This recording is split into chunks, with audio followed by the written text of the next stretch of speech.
Men buyuk shoir, mutafakkir, davlat arbobi Alisher Navoiy nomi bilan ataladigan Navoiy viloyatining tarixi asrlarga teng Kanimix tumanida olis avlida tug'ilgan qozoq qiziman, ayolman.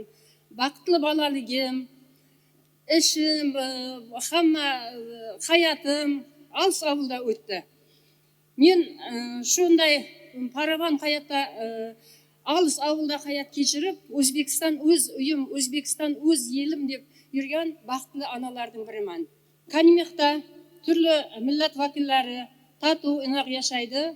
Qoraqalpoq, qozoq, koreys, tatar millatlariga mavjud.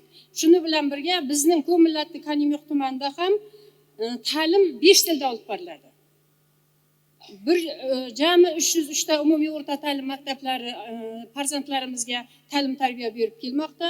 5 tilda olib boriladigan ta'lim muassasalarining 209 tasi o'zbek maktabi, 22 tasi rus maktabi, 3 tasi qoraqalpoq maktabi, 5 tasi tojik maktabi va 64 tasi qozoq tilida olib boriladigan umumiy o'rta ta'lim maktablari. Yangi O'zbekistonda amalga oshirilayotgan samarali o'zgarishlar, O'zbekiston umumiy uyimiz degan shior ostida mamlakatimizda millatlararo do'stlik, ahillikni saqlay olganimiz hisoblanadi desak adashmagan bo'lamiz. Hurmatli qonaqlar, bugungi mereke, bugungi tinchligimizning tiregi bo'lgan O'zbekistonimizda o'z yelim, o'z yurtim deb yashab жатқан bарлық ұлт өкілдерінің достығы мәңгілік болсын.